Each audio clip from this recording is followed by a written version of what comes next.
Welcome to the Northwest Provincial Government Podcast. We inspire and encourage our communities through personally inspiring stories of our leaders in government and game changers in our communities.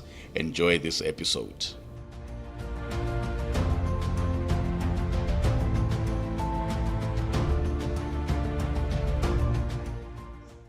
Hello and welcome to another exciting episode of the Northwest Provincial Government Podcast. My name is Lemogang Pule and today we are in conversation with the MEC for Community Safety and Transport Management, Wessels Moring. MEC, thank you so much for joining us today and welcome. No, thank you very much, Lemo. Let me take this opportunity to greet you and importantly greet the people of the Northwest Province and all the viewers at home, because you are not only reachable to the people of the Northwest, you are reachable to the entire world. An online audience. An online audience. Thank you so much, MEC, once again. Before we get into the thick of things, right, I'm sure a lot of people are wondering what it's like to be the youngest member in the entire executive. Talk to us about that. Firstly, it is an appreciation of the fact that young people are capable. It comes with responsibility because you ought to double your effort.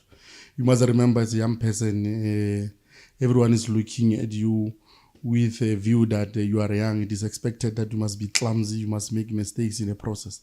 Now, you ought to conduct yourself in a manner that is convincing that we as young people who are more than ready to can be able to take over.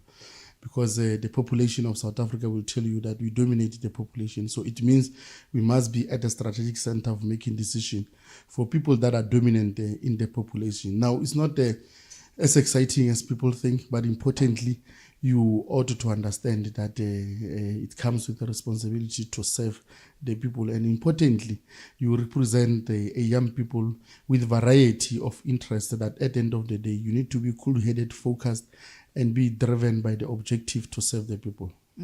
Now, MEC, I want us to just reflect a little bit on your background. Talk to us about, your upbringing, your schooling. What was that like?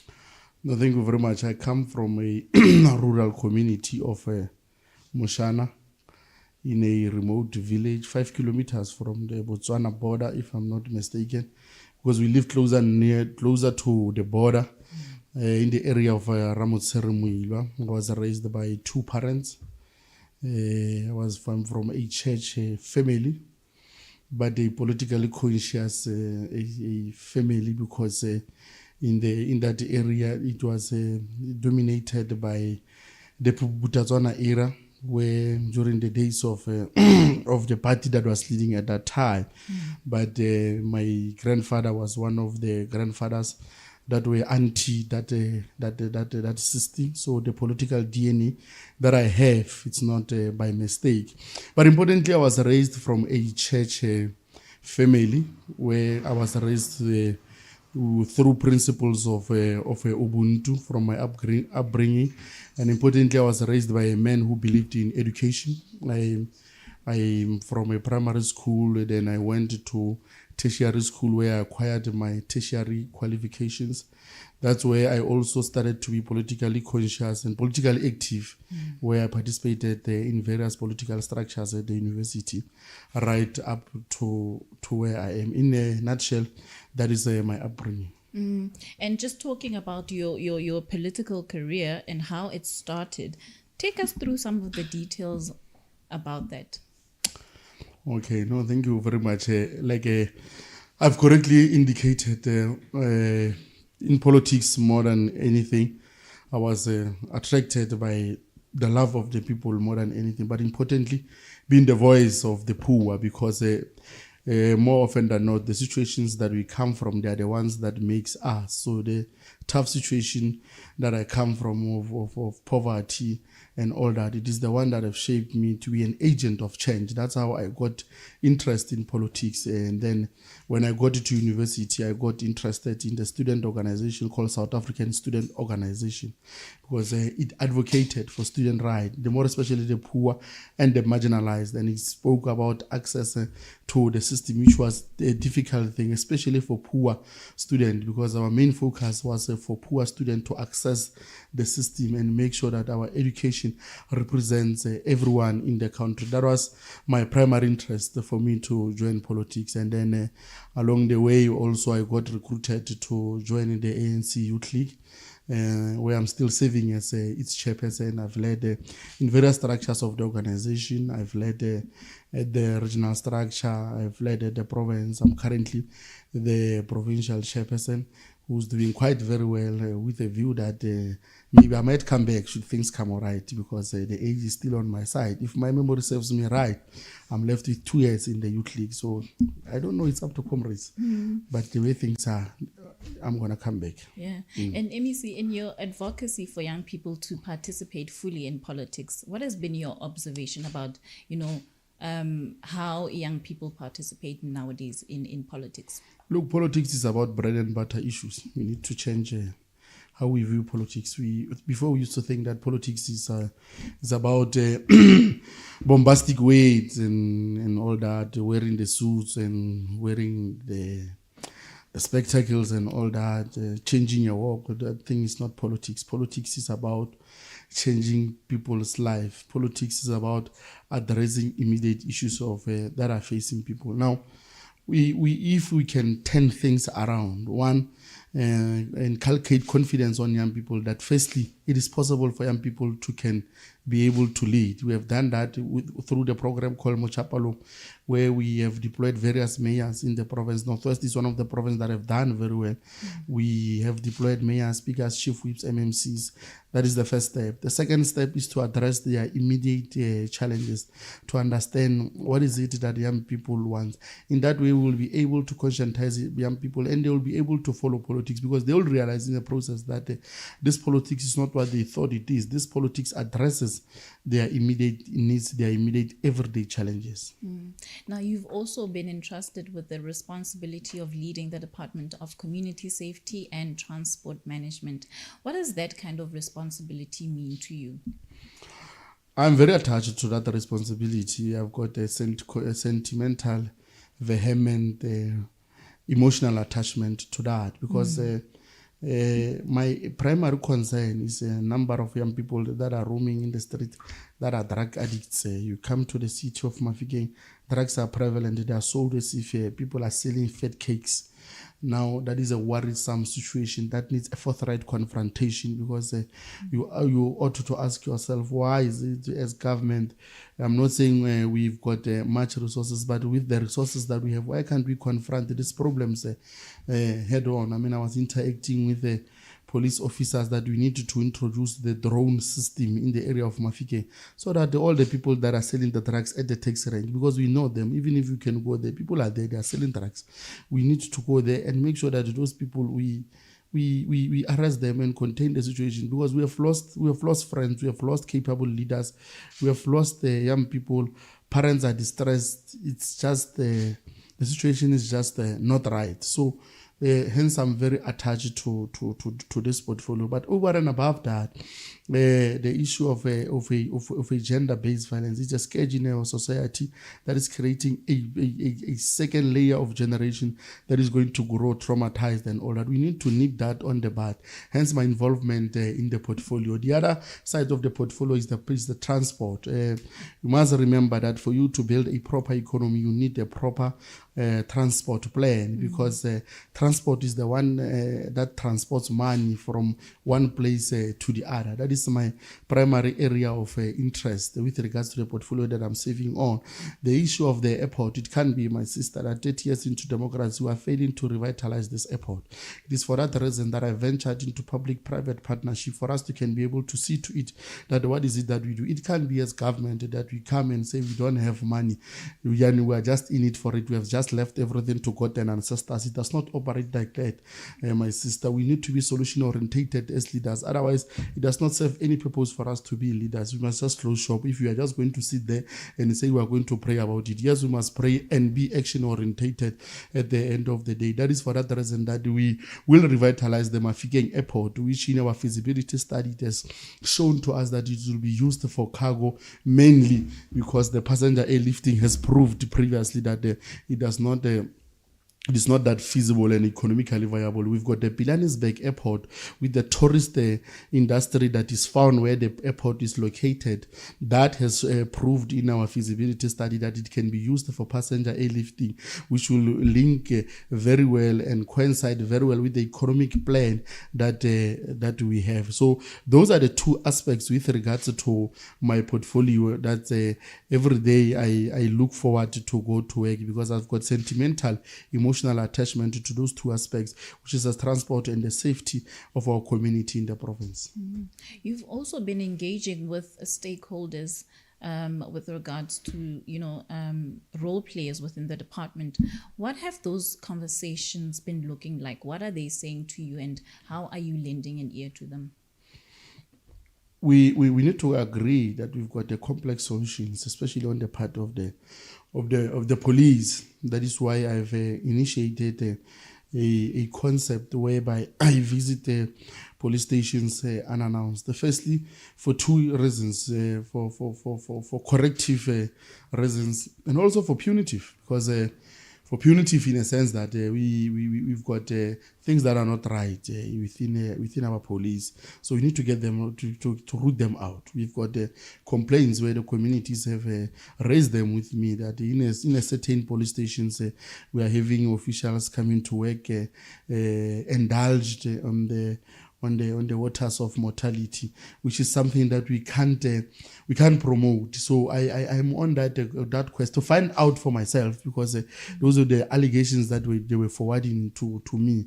But should we find a situation like that, we are going to decisively deal with such police officials. The instances where the communities have raised the issue of corruption happening within our organization, South African Police Service, it is my responsibility as the MEC playing oversight on the SAPS to outroot such, if such is there in our organization. But the corrective, in a sense that there are challenges that the police officers are faced on daily basis, that it is important for us as the political leadership to provide support to them as the executing authority, to provide a support to the SAPS. In my visit to the police station that I visited to this end, I've came across police stations that are not good in as far as the infrastructure is concerned. I've came across police stations that do not have cells to can detain the detainees. That is giving the police a serious challenges in as far as operation of their work is concerned. I've also came across the tools of trades where police do not have sufficient number of police vehicles for them to can be able to execute their duties. That is the corrective aspect that I'm talking about. Then we'll be having a MEC with the Minister, Honorable where we are going to sharply as provinces raise these matters with him. Then collectively we can sit down and come with tangible solutions to this problem, so that we can provide them with the necessary support before we can even come to a point where we say police are not doing their work. But we must also provide them with the necessary support on their daily operations. How do you define yourself as a leader?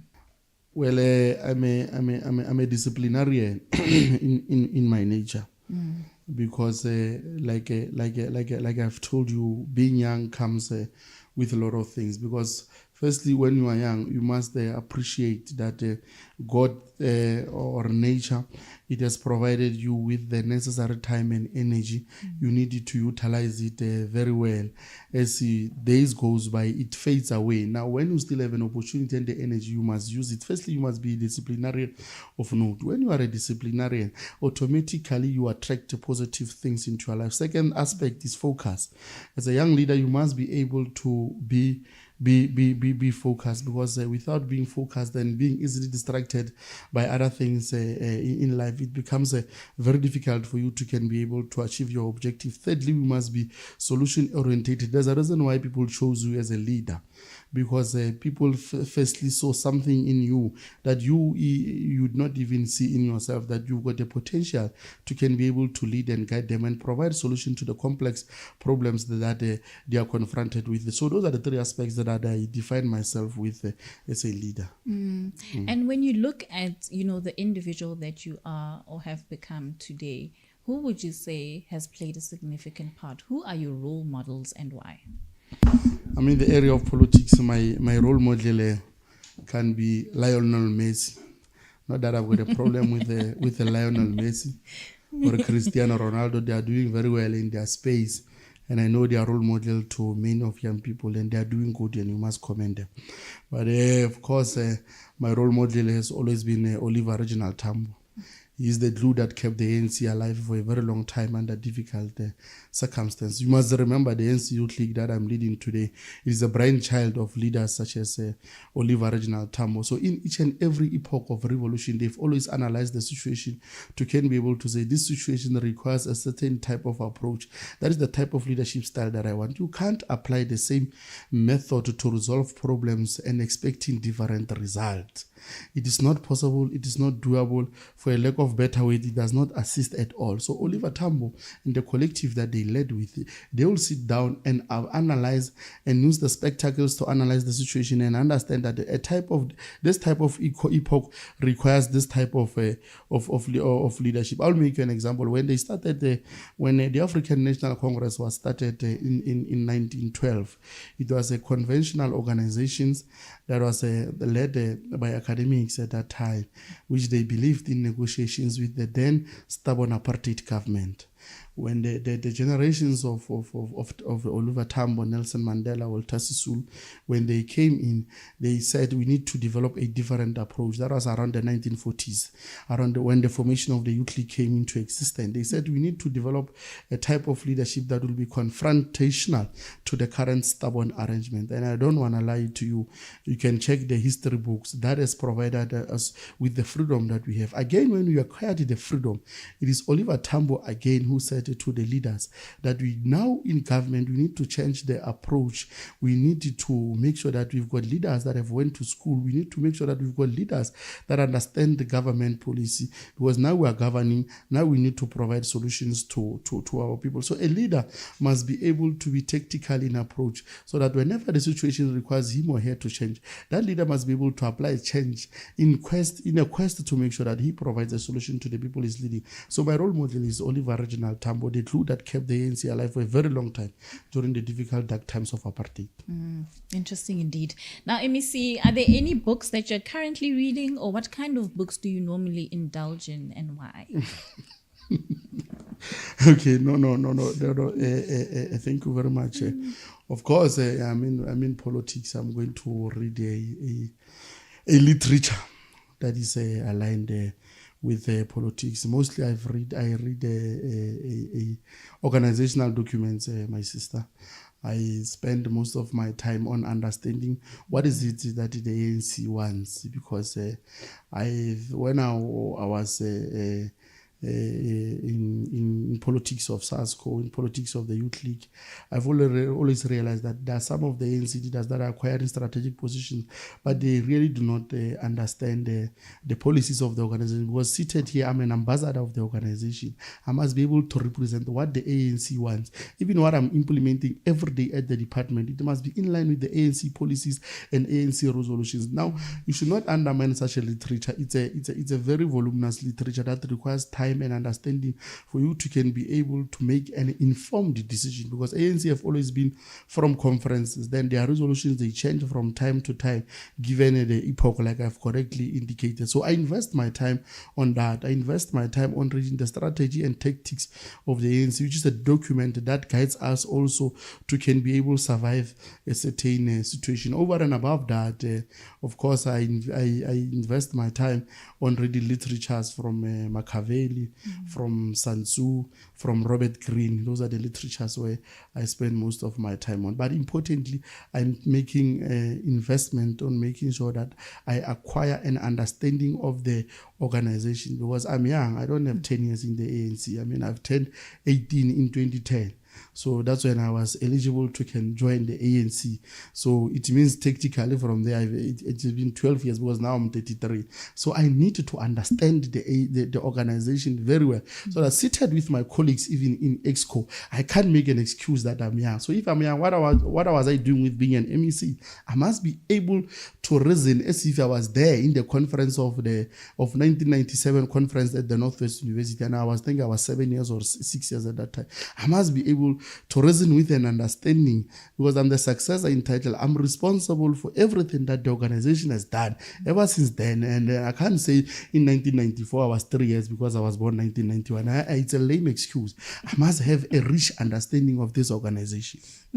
Now, your position in the community, MEC, requires a lot of responsibility, as you have said. There's a lot of challenges that you encounter. How do you deal with some of those challenges and the criticism that come with the position?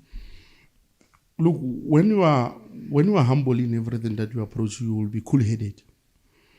Just tell yourself that you need to be humble. You are going to be faced with a lot of problems. Some are informed by so many things. We can't rule out the fact that there are people who are opposed even to the ANC in the society. Not everyone agrees with the ANC. There's always been like that, even during the eras of apartheid. Even now, when we are governing as the organization, there are people who are opposed to us for quite a number of reasons. I will not dwell into those reasons. Such people, you will confront them.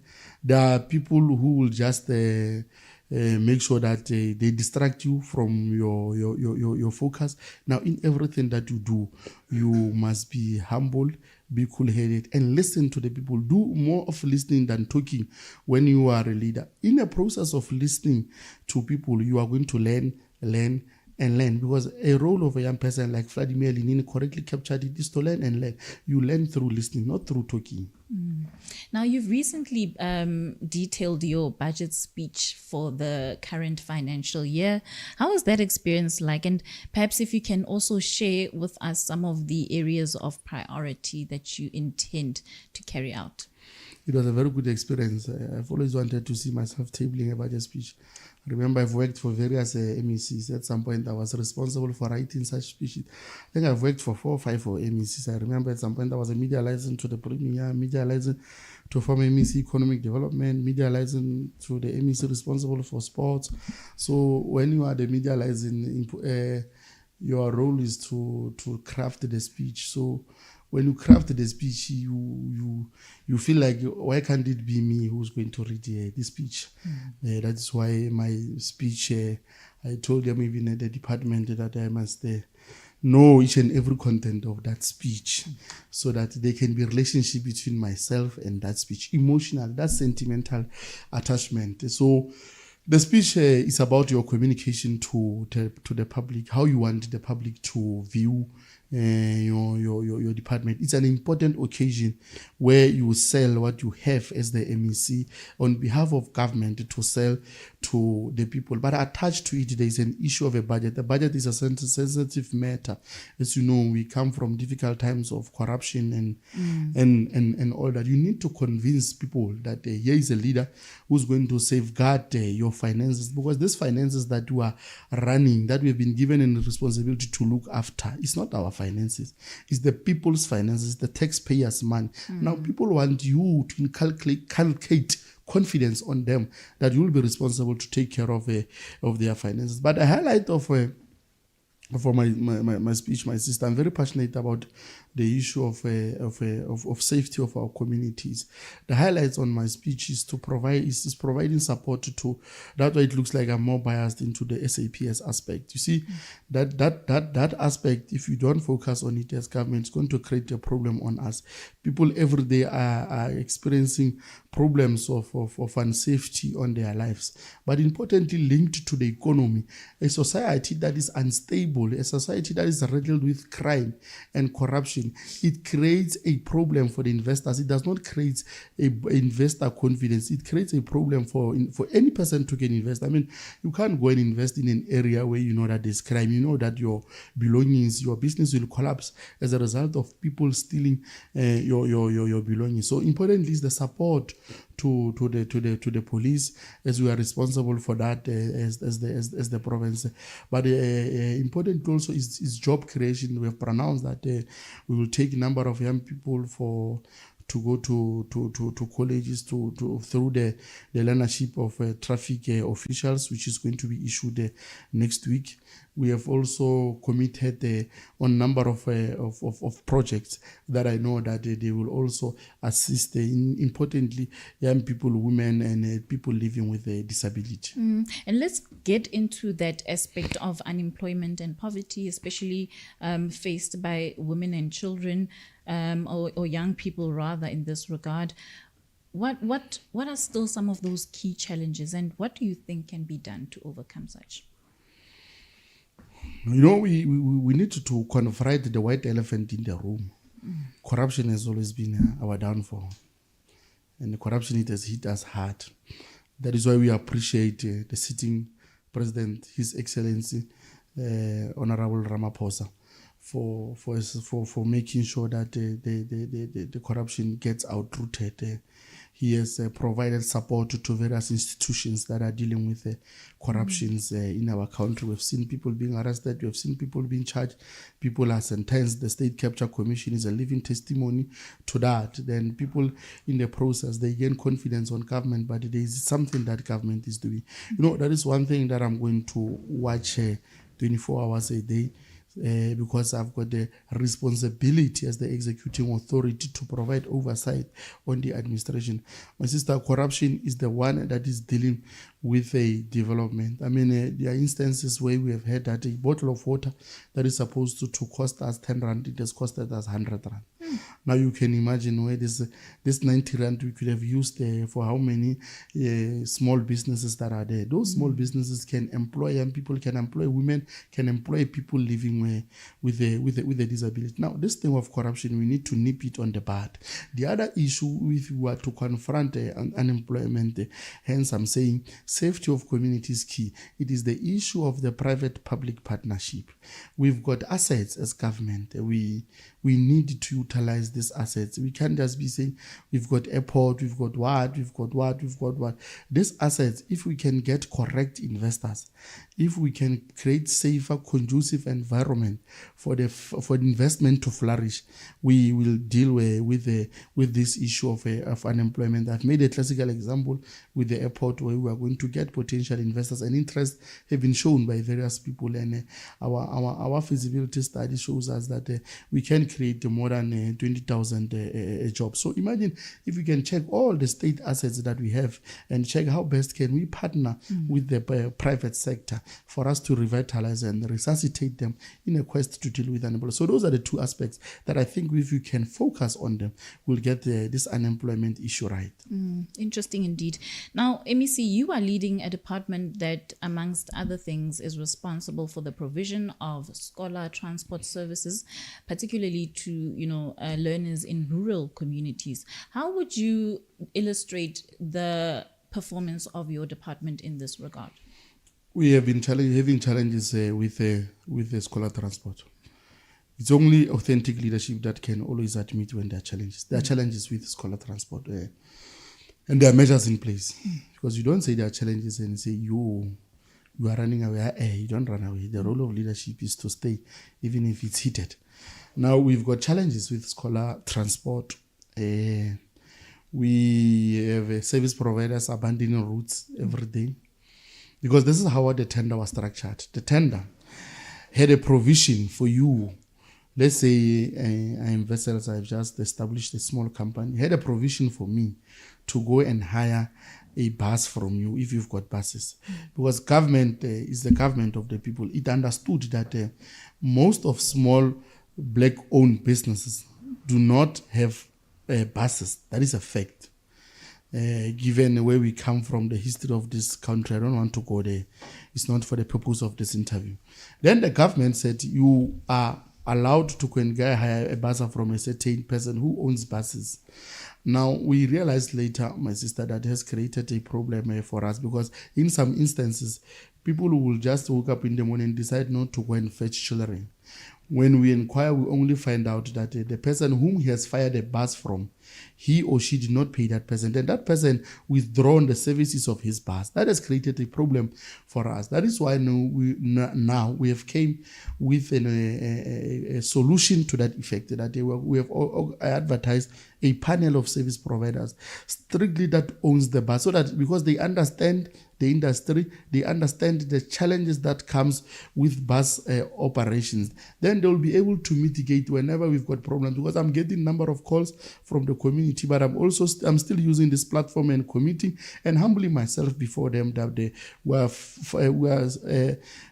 making sure that we are moving with speed, swiftly, to appoint a service providers on the panel to can assist us. The problem is going to be resolved very soon. Second to that, it is the issue of buses that are not roadworthy, that are causing a serious problem to us. We have lost one life in Zerast. We were very humble.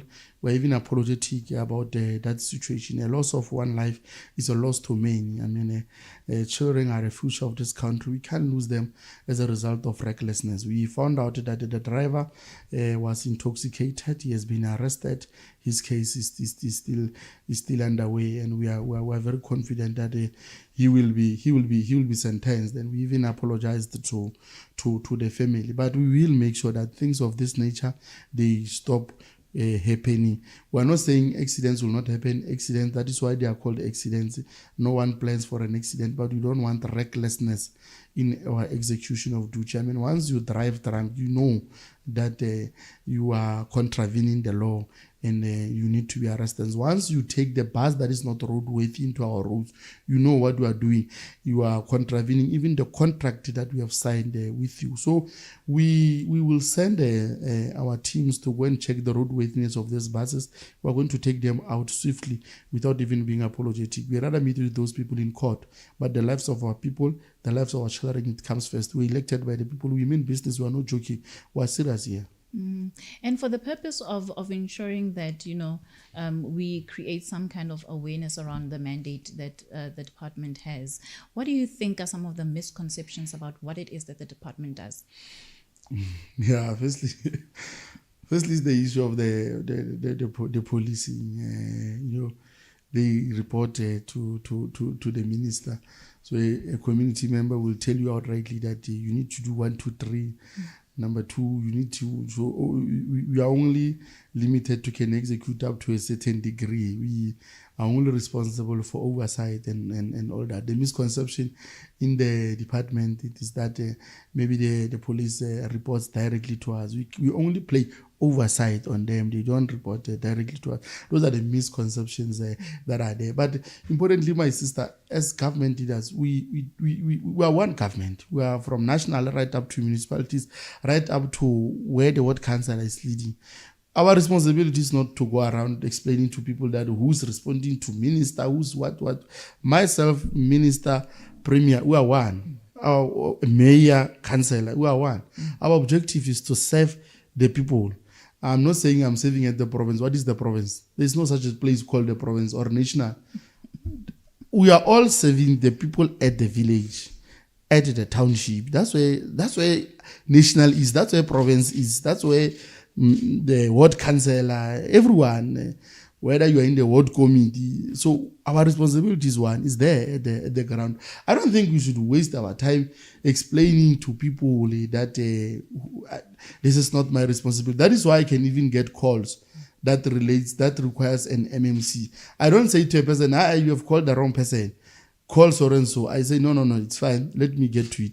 I get that MMC, myself and that MMC, that immediately becomes our problem. I don't say, hey, those are issues of water. Don't talk to me about issues of water. I call the responsible mayor. I call the responsible council. I even monitor that there is implementation of what the caller that has called me requires, because we've got the responsibility to lead, even if it does not speak to your department. At the end of the day, you are a people's leader. They call you, intervene on that aspect. You get my point. You don't say, no, that is the responsibility of the minister. Let me give you the minister's numbers. It does not work like that. Now, the MEC, the 7th administration has also resolved to maintain the accelerated service delivery program, Tuntsale Role Reloaded. How do you think, MEC, the community can also play a role in ensuring that, the impact of this program is met? Yeah, that is a very good program. We need to applaud the acting premier, former acting premier, Nono Maloi, to have and his collective to have developed that concept. The community have loved that. And that is reflective of the outcome that we got, because the ANC got outright majority in the province. But the outright majority we got is attributed to that program. That program, we need to protect it with everything we have. That is why we also applaud the current premier to have not taken out the program, because more often than not, that is our problem. When there is a program that a certain leader developed, when you come, you just take it away. The premier, in fact, has developed a program more. He has been innovative around the program. He has introduced a Tunsala rule reloaded, making sure that this time around we intensify the program. We go to communities, engage with them. All MECs, all HOD, they descend to one area. We speak to community challenges. We resolve them there and there. So we are calling on the community to support the program. We are more than determined, unlike ever before, to make sure that we fully implement this program. We fully support the vision of the sitting Honorable Premier, Honorable Lazarus Mukhosi. What would you like to see happen within the 7th administration? So essentially, what legacy would you like to leave behind? We need to deal with the issue of joblessness and dilapidating infrastructure. Those are the key issues that we must be able to deal with, because I'm telling you, my sister, those are the primary concerns of every community members out there. On the other aspect, the government have done very well. But if you can deal with this issue of joblessness and dilapidating infrastructure as the 7th administration, and making sure that we deal with the number of crime in our communities. I mean, just last week I was releasing the crime stats. They're not speaking very well of us as the Northwest. Those are the issues that I want to see happening. That is why I will also invest on the technology to can be able to nip the crime on the bud. So those are the three aspects, my sister. The safety of our community, if you can deal with that, if you can deal with the issue of a dilapidating infrastructure, if you can deal with the issue of a joblessness, especially for women, youth, and people living with disability. All right, MEC. So in this segment of our show, we have asked our online audience as well as community members at large to send their questions through our online and social media platforms that we will be posing to you to answer. And so I'm just going to select a few, maybe 3 or 4, that we can put to yourself, and then you will answer. Okay, so the first question is from Nkosana Tipi Letele. I hope I'm pronouncing that correctly. And he is saying, ask him, we are still waiting for intervention regarding our problems with scholar and late payments. If the matter is not resolved, we are going to interdict the panel that is gatekeeping for local businesses. Your response to that, MEC? I don't understand what is the relationship with the late payments and the interdiction of the panel. I guess there must be a correlation, but we have accepted. We have met with Sandsborg. Sandsborg is the organization that advocates for bus operators. We have committed to them that we will fast track that. But our problems, they are linked to the staff components that we have in the department.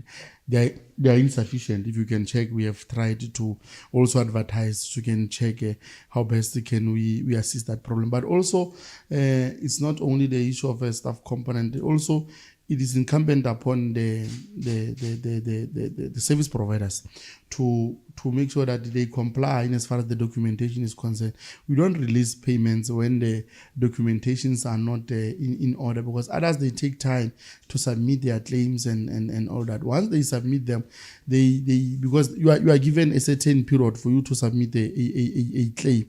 If I'm not correct, before the 7th of every month, you must have submitted your monthly claim. Others, they wait as far as 6 months and submit them all at the same time. I don't know the rationale behind that. When they submit them, they become voluminous and it becomes a lot of work for us. So I'll plead and encourage with them. But I will encourage interactive sessions. I'm one person who is very available, who's always available to resolve problems that are facing my department.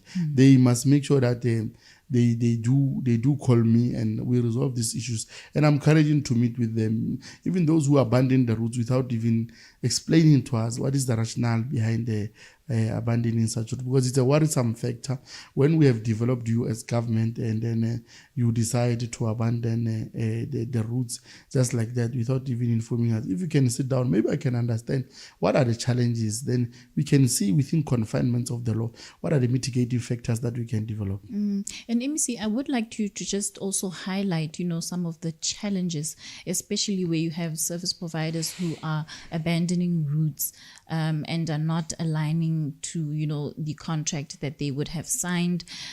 What ramifications come with that? We must take them out. Must take them out of the routes. You see, my sister, education is a basic human right. We must not play with education of our children. We see as government, we're on the side of the poor and the marginalized. That's why in most instances, these buses are operating. So it can be that you take those people for granted, that it is in a certain farm, certain area, we don't take them serious. Those bus operators, they must be terminated if they don't follow the contract. That is what I'm enforcing, and I'm going to enforce in the departments. I told them, if you don't take actions against these service providers, I take actions against you, because it's clear. It means maybe you are colluding with them. So I'm going to take actions against you. You must take them out. The contract is clear. Before they sign the contract, they've read the contents of the contract. Yes. All right. Another question from Tepo Matole, and he says his department has failed us big time as people who use public transport, particularly Atamelang bus transport. We've been seeking intervention from the department, but it seems as if our request hit a brick wall. Now, my question is simple. When is he going to address the issue of Atamelang bus transport?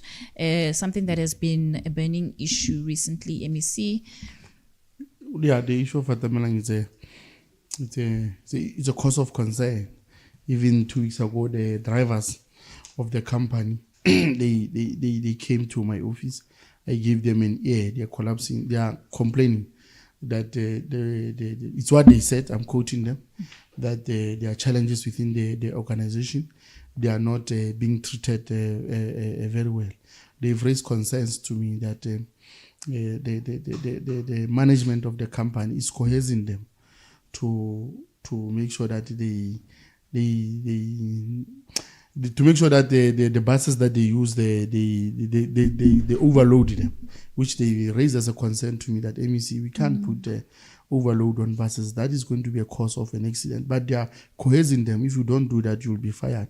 So we can't be operating like that. But the department have met them. If you can see, there are new buses that they have brought. But over and above that, my sister, it is not our responsibility to protect Atamelang. Our responsibility is to protect the people. Now, fortunately, the contracts that we should enter with this service providers of commuter transport have came to an end. Today, I'm supposed to be meeting the National Department of Transport. We are preparing a tender, a 7-year tender, to go out and look for potential service providers. Everyone will be allowed can be able to bid for that tender. We must be able to get the competent people to come and bid there. If Atamelang, they also want to bid for that tender, they can bid for that tender. In the meantime, we met with them, we told them, because we've got an existing contract with them, we told them these are the issues, but they've since improved and bought the new buses. But I must emphasize, it's not my responsibility to advocate for Atamelang. My responsibility as the MEC is to advocate for the people. If people have got problems, I'm always on the side of the people. We will advertise these tenders. It is in the area of Ngaka, it is in the area of Dr. Kenneth Kaunda, in the area of Bojanala, and in the area of Dr. RSM. We will advertise this 7-year tender, and then everyone will be allowed to bid. We want companies that are capable. We don't want problems. But over and above that, we need to be stringent on their contracts with them, that whenever there's poor performance, we need to terminate them. You see, as government, it's high time we become decisive, because if we don't decisive, the insinuation and the perception out there is that we are somehow on the side of these people.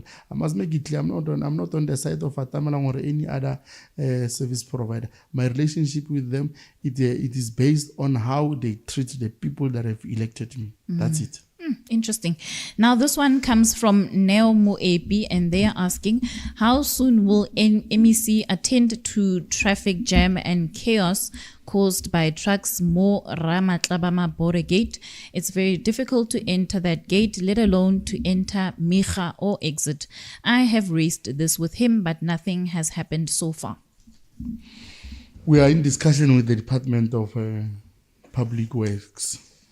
There is a alternative route that we want to create, especially for the trucks. I forgot that side of the rear. But importantly, my sister, it takes us back to the opening point that I made in our opening, in the opening of this interview, the issue of Mafikeng Airport being utilized for cargo.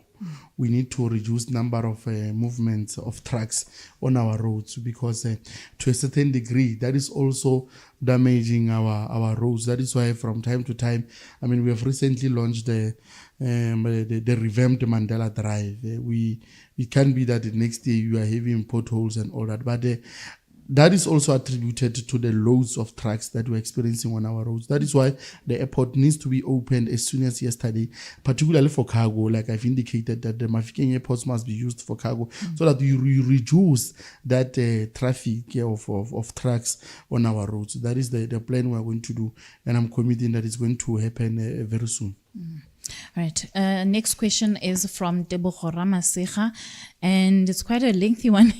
MEC, I would like to inquire with regards to the Community Policing Forum, CPFs, within our province. Is there a program of that nature in place within our province? Thank you. Another question is that there is a particular reason as to why the Dinokana police station is not a 24-hour operational facility. So I suppose they are asking if there is a reason why the Dinokana police station does not operate on a 24-hour basis. No, the one of Dinokana, I must admit, and thank you very much. That's why these interactions with communities are very important, because that is the way I can get. I'm going to get on top of that issue. In fact, before the end of the week, I would have gone there to understand what is the problem, because police stations must operate 24 hours, and I must appreciate the community for having raised that.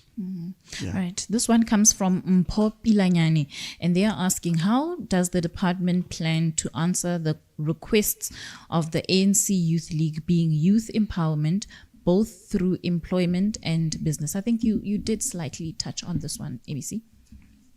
See, the Youth League must understand that each chairperson can be the MEC, but that department is for everyone. My sister, we need to emphasize on that. It's for everyone, including those who are on the opposition, including you, young, old, everyone. But of course, we will listen to the Youth League if they do come to us. If there are opportunities in the department, like any other person, members of the ANC Youth League must apply, and they will be provided with opportunities in line with the guidelines that would have been provided. Let's say it's a post, they must be able to meet the minimum requirement. They must be subjected to the processes that are transparent, that are there, that are in line with the Batopele principles. So members of the Youth League must understand that each chairperson is the leader of that department, but the department doesn't belong to the ANC Youth League. It belongs to the people of this province. No, I think it's clear. Pindile Mabala wants to know, what is the plan with the Zama around the province and gangsterism at Kanana Township?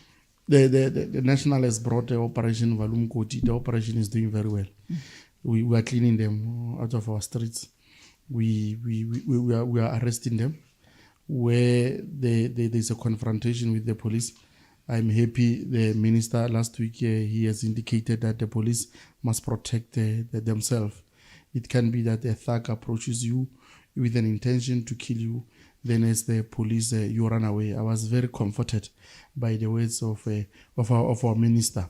So we were cleaning them out of our street. My sister, Operation Valumkot, is doing very well, where SANDF is assisting us with regards to the problem. But we need to emphasize that the people must be able to assist us. These Zamazamas, these dangerous people, they are living in our community. I mean, just last week we were shocked as the people of the province to realize that there's one person in the area of Rustenburg. He has availed his house to be used as an entry point for Zamazamas through to the tunnel. I mean, such things, they are really disappointing for us as the police. Because there's one person who asked about the policing forum. I mean, I was telling them that everyone in the society must be a member of police forum. Member of police forum in a sense that crime happens where we stay. We should not keep quiet. There's not, we've got a lines where you can be able to inform the police without providing your names for issues of safety. We will follow up on that, and arrest will be made, because as communities at times we keep quiet. I include myself also. We keep quiet about these things up until they happen to a close family member. That's when we want to speak. The culture of gangsterism is on the rise. That is why also when we released the results last week, we realized that the number of murders that we have, the weapon that is mostly used is a gun, and in most instances it's gangsters that gets these guns from our people. We've got the anti-gang unit that is going to focus on this aspect, especially in the area of Kanana. But there's Operation Shanyala, where police they gather in one area, and a number of arrests. My sister, as you know, I'm very passionate with arrest. I'm arresting and arresting again, have been made to that effect. Refilwe Rapo would like to know, KZN is currently punishing criminals and illegal immigrants KZN is currently pushing criminals and illegal immigrants out of the province. Probably they will spread to other provinces. Does the Northwest already have a plan in place? I don't know about the pushing in KZN, but we've got the capable SAPS in the Northwest under the command of Lieutenant General Kwena. I spoke of a number of programs. I spoke to Operation Shanyela. I spoke to a number of arrests that we have been making, but we will not push them out ourselves, because that will be creating a problem for another province. We will arrest them ourselves. We will detain them ourselves in the province. We are not pushing them out anyway. They belong to dark cells. That's where they belong. They belong behind bars. That's where we are going to put them. We will not push them anyway. We will not create problems for other people. We will arrest those people. All right, so our last one is from Jar Guide Heyman, and this is a comment more than anything. And he is saying, I don't have a question. All I'm asking is for the Honorable MEC Leveso Moreng to make sure that the majority of young people from rural communities become traffic officials, irrespective of race, culture, religion, or political affiliation. Your response to that, MEC? No, that is very true. I even engaged the Honorable Premier to say the number of traffics that we should advertise. For instance, we need to only get 20 for now. I mean, 20 is not feasible.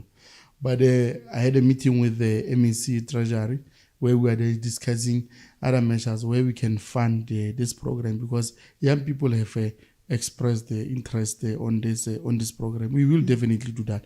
We'll also engage the sitters to assist us to can fund this program, so that we can take plethora of young people through this traffic school, so that ultimately they can assist us, because we've got the serious shortages of traffic officials. Their visibility is not enough in our communities. They were making a presentation to me. It's a very huge shortage. Just that the protocols dictates to me that I must not disclose it, because at times criminals, they take advantage of this information to check our weaknesses as government. But the shortage is huge, and we need to meet that target. Lastly, MEC, how would you advise young people, particularly who look up to you, and for those who would wish to one day follow in your footsteps? a child is raised through a triangle. At the top of triangle is God. At the top, at the right corner of the triangle, it's your family. Respect for parents, respect for your beings, respect for your principles, because everyone has his or her principles, but there are standard principles. Respect is a principle that you find in every religion, in every village, in every area. Discipline and all that. That is the bottom right corner, and the bottom left corner of the triangle is nothing else but education. So that is the triangle that you must always embrace as young people in your life. You'll go very far. It's called parents and focus on your school. The rest will follow. They are automatic. When God is there, when the supports and blessings of your parents are there, when you are educated, the rest it's automatic. You'll follow. Now, MEC, how can people get a hold of you? Those that would want to engage with you, what avenues or what processes can they follow? Of course, we've got the other communication means of the department. They can use them. We've got our Facebook, we've got our TikTok. They can reach us. It's Department of Community Safety. They can reach my office, which is here in Mafike, and the head office. We also have got district offices where they can raise their concern. But importantly, I'm always available on my phone. I'm trying by all means to can respond to each and every call. They must explore those avenues. If they can't find a solution, they can be able to speak to me, so that ourselves and them, we can develop a solution to whatever the problem that they are having. Because we as government or government leaders, we don't possess monopoly of wisdom. The wisdom that we have, we derive it from our people. Well, thank you so much, MEC, for your time. It's been an insightful interview, very interesting. I feel like we have gotten to know you a little bit better. Yeah. Thank you so much, and all the best in your term within the 7th administration. No, thank you very much. Much appreciated. Well, that is how we come to an end of another exciting episode of the Northwest Provincial Government Podcast. From myself and the team, catch us again in the next episode. Goodbye.